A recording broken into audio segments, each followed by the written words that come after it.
So welcome back. I'm going to be breaking down Contender Series week number 5, and I'm on a pretty good streak right now. If you guys have been following, I have picked 3 perfect cards in a row, but I do want to be really transparent with you guys about this card in particular. I know that last week I said it was a hard card to pick, and I did manage to still sweep the card with 2 underdog picks, but I'm going to say it again, and I do genuinely mean it. Like, this is a pretty rough one. Someone in the main event trains out of their garage. 2 of the fighters on the card from Brazil haven't really fought any good competition, and there's not really any tape on them. And then also, there's not really any tape on these 3 fighters really either. So I kind of did struggle in my research portion of this card. So I kind of just wanted to put that out there and just let you guys know that I feel like if you wanted to save some money and then use it on another card, I probably would recommend that this was the one to skip. I think week 6 is looking like a really high level card. This card, it's a little bit iffy, a lot of short notice replacements. One fight, this one here, has had multiple short notice replacements come through, so it's just going to be a pretty tough card to really give a very confident opinion on. But of course, as you guys know, I have done the tape study. If you've been doing the tape study yourself, you would have seen me in the comment sections and all the YouTube videos as well. So I've looked into it, and we're going to be giving out the breakdown in a moment. So I would say the first fight of the card is honestly the hardest fight on the card to call, because Felipe Franco, he actually did have an original opponent in Ivan Ganitsky, and then he pulled out, and then Quentin Parsley stepped in, and then he pulled out. And now Freddy Vidal has stepped in on what I want to say is like maybe 4 or 5 days notice. But the scariest part about Felipe Franco, in my opinion, is the lack of tape and the lack of competition. So I'm not 100% sure what fights I did watch of his, but I have seen 3 Felipe Franco fights. I've seen his most recent fight. I've seen his fight against the 0-2 opponent. And I have seen another fight as well, but I'm not 100% sure which one it was. I personally would have quite liked to see this one, because this seems to be the best opponent he's fought. But you guys are looking at the numbers on the screen right now. He hasn't fought anyone with a win in their professional career except for Nilton dos Santos. And I will tell you guys, these are not high quality competition. He's either fighting guys that are probably 170 pounds and the commission's just letting him fight them at 205 pounds, or he's fighting really fat heavyweights. There's no in between. And from that, I've kind of got to come up with an idea of how good this guy could possibly be. Now, he does have the same manager as Jailton Almeida. He does train with Jailton Almeida, and I will say when Jailton Almeida was on the Contender Series a few years ago now, it was the same situation. He hadn't really fought the best comp, but at the same time, you know, he was looking promising in the very small aspects of what we had seen. And I don't know if I can really kind of say the same thing about Franco. On the feet, it does look like Franco's striking isn't good. Now, be aware that all of his fights have finished early in the first round, and there's not really any striking. But from what you can see, it doesn't look like he's very comfortable on the feet at all. But once he does get a takedown, he is very dominant. And in the moments that you see in the grappling, he is very fast. So that's something that is going for him. For Freddy Vidal, I didn't really see all of that much tape myself. I have no idea why I couldn't find the LFA 194 prelims, which he fought on, and watch that fight. Maybe I've been geo-blocked because I'm in New Zealand, but I was able to see his win over Mike Lee. And then I was able to see a few of his amateur fights. Most of the time, when Freddy Vidal is winning his fights, he is getting a takedown, and then he's winning by ground and pound after getting the takedown. And quite typically as well, he's finding that it's getting those takedowns very, very easily, and his opponents aren't really defending them all that much. Now, actually, it was quite interesting to watch his win over Jarrell Cromartie, because this guy Cromartie actually took him down in the first round and got him in an armbar as well. But aside from that, there isn't really too much to see, just kind of because a similar situation, I would say, except against much better opponents overall. He is taking guys down, he is beating them, and he is beating them very easily. So it kind of just comes down to, in my opinion, how do you see the fight playing out? Like, do you think that Franco's going to get the takedown? Do you think Vidal's going to get the takedown? Because I don't see this fight lasting very long. A lot of the time, and this is going to sound pretty, like, mean to say, but a lot of the time, guys like Franco, if they can't get the takedown in round number 1, they do typically seem to just kind of give up and then lose. So maybe if Vidal can defend takedowns of Franco, we could see maybe Franco slow down and then kind of get TKO'd by Vidal. But from what I saw, and the fact that I did see Vidal get taken down and I did see Vidal get put into a submission, I am going to side with the Franco side. From the very limited sort of footage that I did see of Franco, it does look like he's got good grappling at 205 pounds. I don't know if you can really trust him to find a lot of success at the UFC level, but at the end of the day, the BJJ does look quite promising, and you don't see too much of that at 205 pounds. So for that reason, I am picking Felipe Franco. I am picking Felipe Franco by submission. He's minus 315. I think this is kind of nuts because, as I said in the breakdown, there's not really anything to go off. There's a handful of Vidal fights, a handful of Franco fights, and not much more than that. So I'm picking Franco. I'm picking Franco by submission in this fight. And just like Samuel Sanches, he is a teammate of Felipe Franco. Once again, actually is managed by JL Almeda's manager, by Felipe Franco's manager, of course. And there isn't that much tape on him really, but there is a little bit more. So I do have to thank the guys that did message me on Instagram and kind of helped me out with the Samuel Sanches tape. So just to kind of break down what I watched his fight against Sergio de Jesus Santos, which was a terrible matchup. I watched his loss. I watched his most recent win. And then I watched another win. But once again, I'm not 100% sure which fight that was. But I have seen 4 Samuel Sanches fights. Honestly, after he got submitted by Hugo Vargas, he just kind of stopped wrestling. So I would say that Samuel Sanches is a striker for the most part. And from what I saw, I didn't think that his striking looked very good. Like this fight against Sergio de Jesus Santos, I mean it when I say this. This was a close fight. It shouldn't have been close, but it was a close fight. And it's because Sanches, now he just kind of fights like he's sparring someone. Like he doesn't really look like he's throwing with a lot of intent. It doesn't look like the guys that he's fighting against are throwing with a lot of intent. Now he is fighting much better competition than his teammate Franco is, but at the same time, he's not really fighting the best guys, and I don't think he's looking that good fighting the best guys either. Like, I don't really know how to describe his style. He's a striker, but he doesn't really throw with a lot of power. He doesn't really do much. And this fight against De Jesus Santos, I thought he looked really bad. And as I said, he stopped grappling after he lost in this heel hook fight. And if you want to watch this fight, what happens is he gets the takedown, and then Vargas sets up this heel hook, and it takes him ages to set it up. And Sanches, I think, genuinely just didn't know how to get out of it, because I'm not a BJJ expert, but I feel like Vargas kind of gave Sanches the time to realize what was going on in that situation. I will talk about Blair's loss by heel hook in a moment, but yeah, it kind of looked like he didn't really have fantastic grappling, and it kind of seems like mostly he's a striker at the moment. Blair is a very interesting fighter to me because I do think he's getting this opportunity because he actually fought against Cody Steele on short notice, and watching that fight back was very interesting to me because it did make me realize that Blair had a lot more success in that fight than I actually remember him having. Now, I do think that Chasen Blair's striking is definitely in development at 155 pounds. I wouldn't say that it's great striking, but it's good enough for him to set up what he needs to do. And against Cody Steele, he did spend a lot of that time kind of countering Cody Steele's shots, and I would say that he had a pretty big speed disadvantage against Steele, but he was still holding his own. And I would say in the second round in particular, that is kind of where we saw Chasen Blair start to find some striking success until Steele like folded him with that body shot. Another thing that I will say about Blair too is against Cody Steele, he defended Steele's takedowns with ease.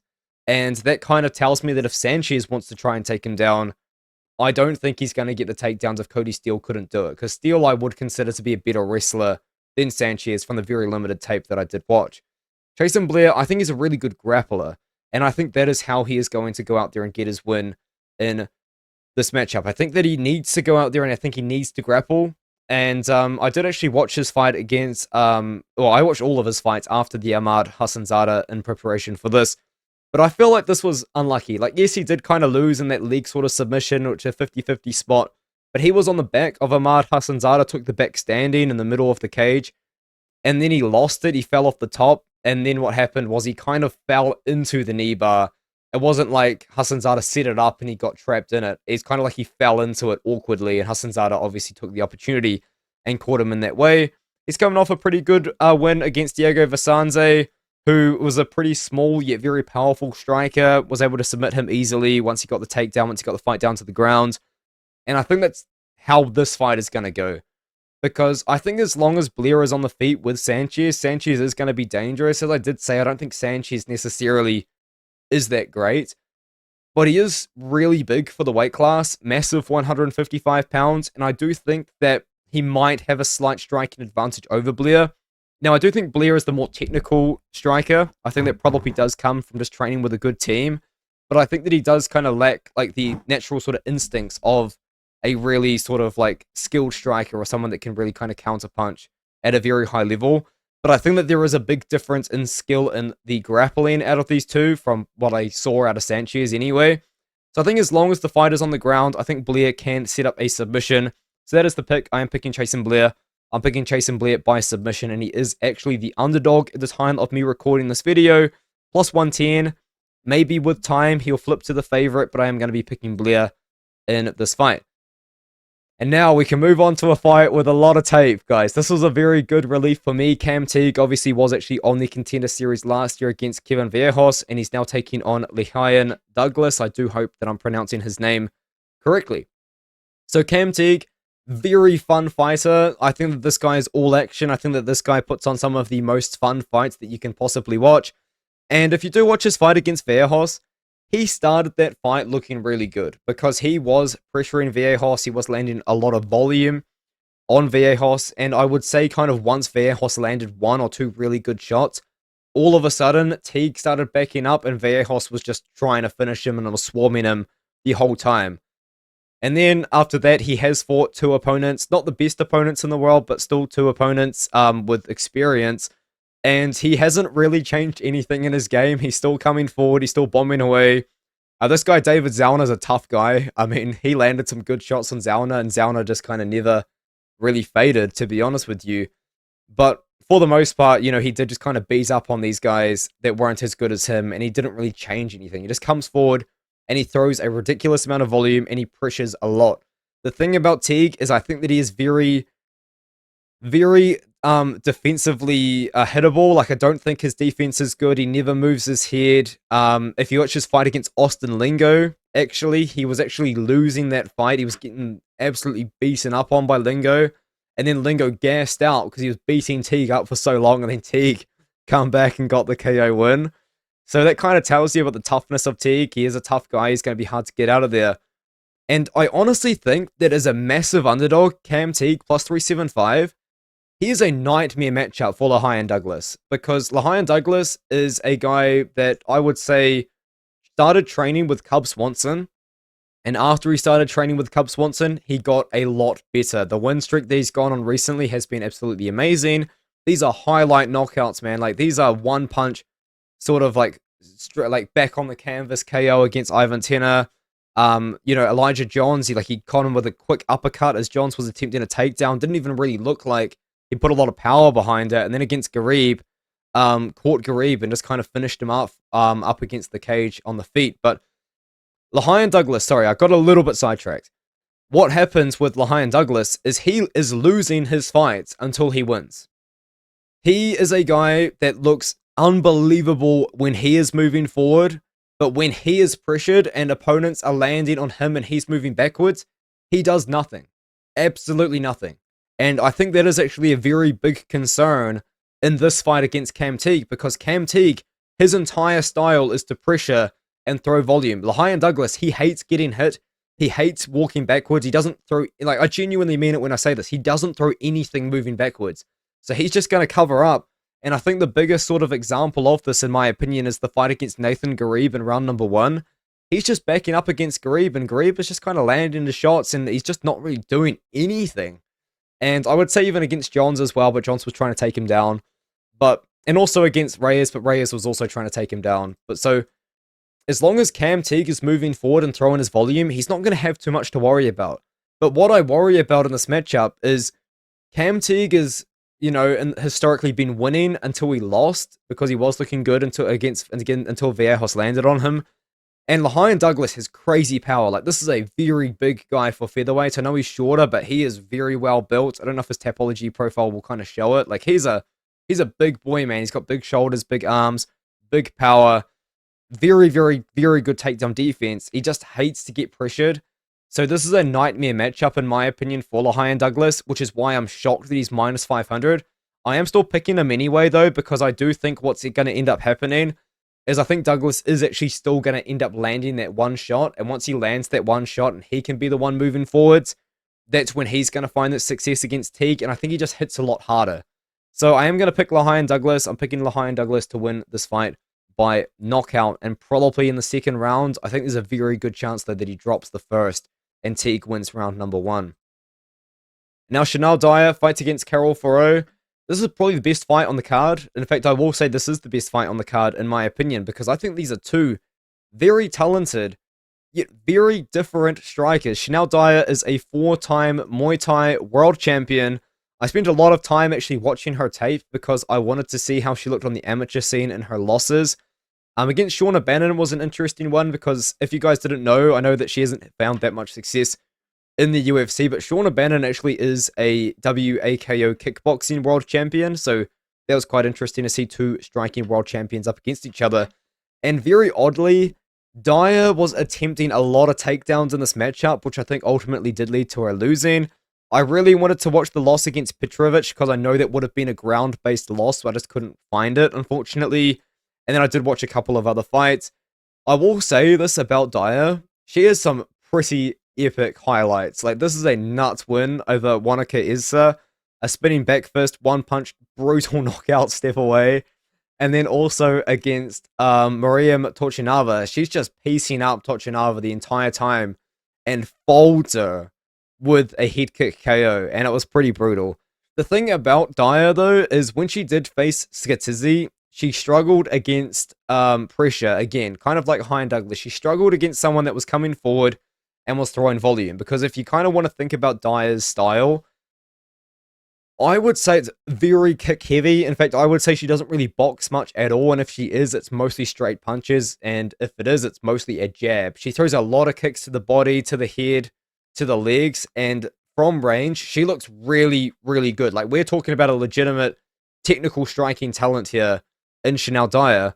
But she's taking on Jessica Andrade. It's like Rose Namajunas, I would say, striking in Dyer versus Jessica Andrade. Carol Foro, 5'2", has fought at strawweight before, has actually fought at strawweight recently, and she kind of comes forward, Jessica Andrade style, and she is bombing away, man. Like, she's looking quite good, and I would say that she has beaten pretty good competition. She's actually fought good competition as well, because Beatrice Consuli could easily be in the UFC right now. She is also a very good prospect at 6-0 herself, and that was a pretty close fight and a pretty fun fight to watch as well, I did say.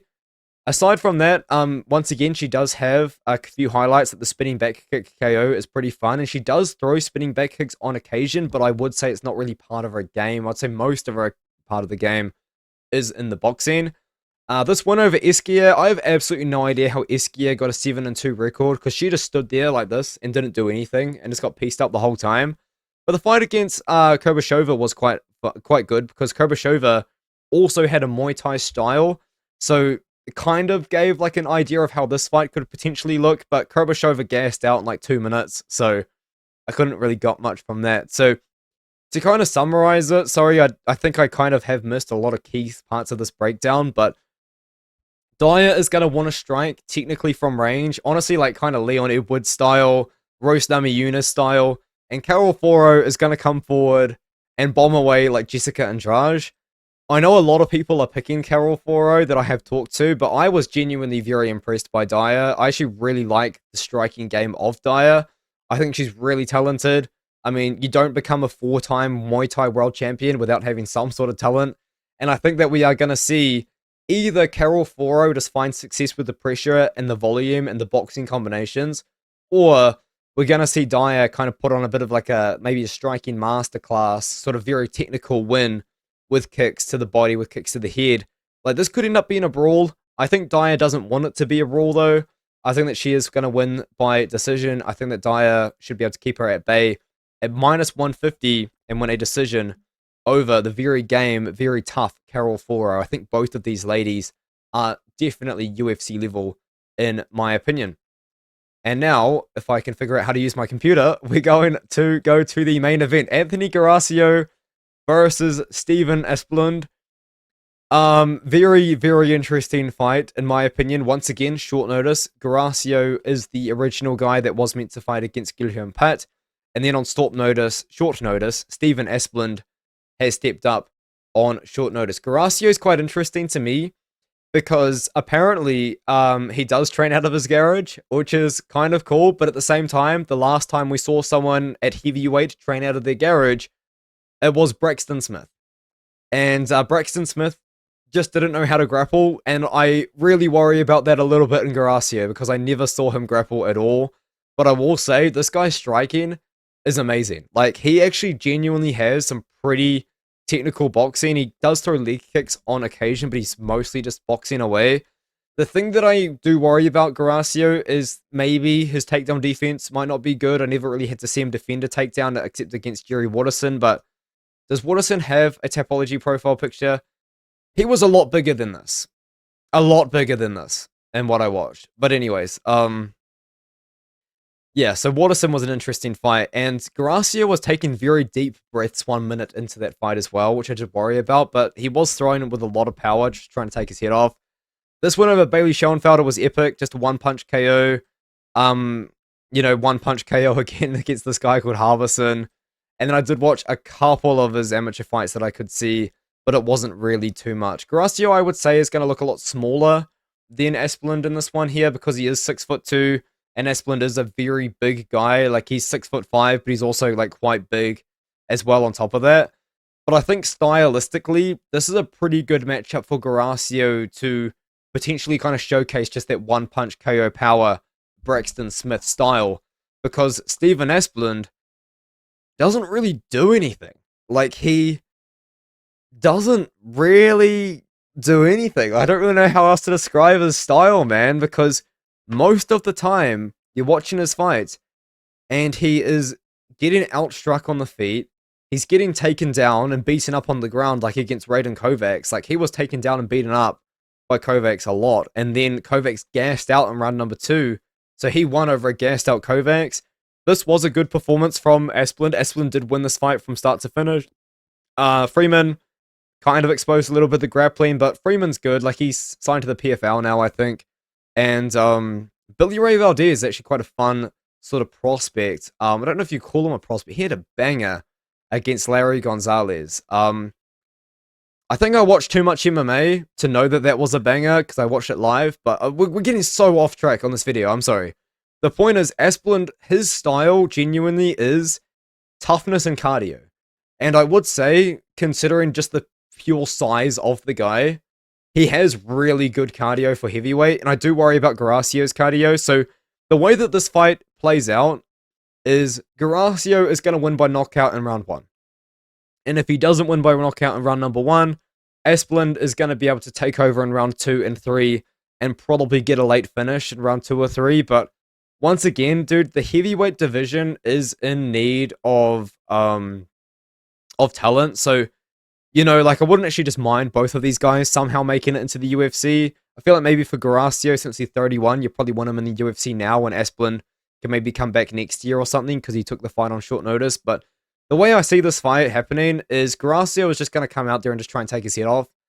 And I think that Guarascio is going to be able to knock him out. So I'm going to pick Guarascio by KO in round number 1, -175.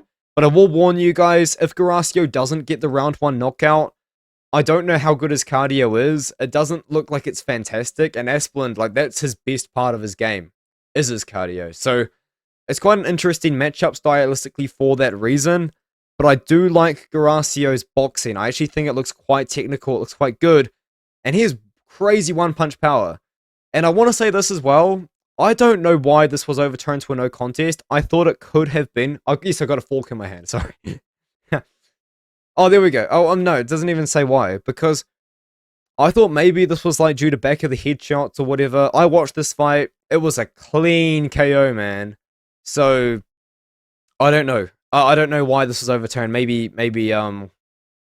he failed some sort of test. I don't know. But then he fought very soon afterwards. So that's just speculation, obviously. But anyways, let me know what you think in the comments below. Hopefully you enjoyed the video. Just straight up, guys, this is not a card I'm confident in.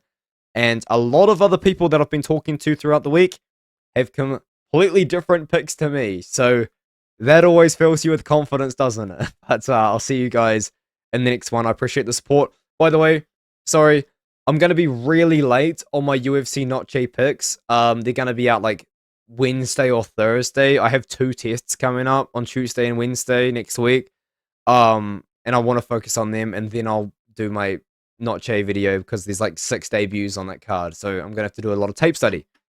Yeah, I think I extended that video way too much. I'm just going to leave you to it.